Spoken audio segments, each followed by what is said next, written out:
কক্সবাজারকে আন্তর্জাতিক sports tourism hub হিসেবে গড়ার ঘোষণা দিয়েছেন যুব ও ক্রীড়া প্রতিমন্ত্রী আমিনুল হক। শুক্রবার সকালে স্টেডিয়াম এলাকা পরিদর্শন করেন আমিনুল।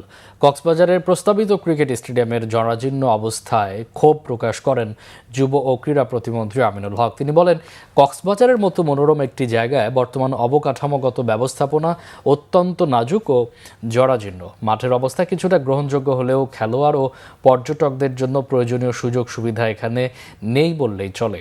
এই অঞ্চলকে একটি আধুনিক স্পোর্টস ভিলেজ হিসেবে গড়ে তোলার পরিকল্পনা ঘোষণা করেন তিনি জানান, পর্যটন নগরী কক্সবাজারের প্রাকৃতিক সৌন্দর্যকে কাজে লাগিয়ে এখানে আন্তর্জাতিক মানের স্পোর্টস ট্যুরিজম প্রসারে মহাপরিকল্পনা হাতে নিয়েছে সরকার।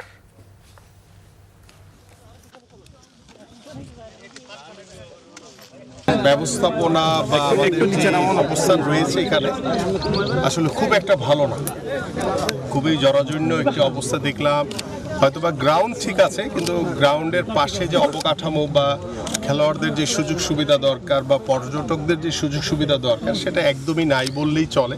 আমরা একটি স্পোর্টস কমপ্লেক্স বা স্পোর্টস ভিলেজ বলি কিংবা স্পোর্টস ট্যুরিজমের জন্য আমাদের যে সুযোগ সুবিধাগুলো দরকার আমরা এটি আলোচনার মাধ্যমে ইনশাল্লাহ নতুনভাবে এটাকে শুরু করতে চাই।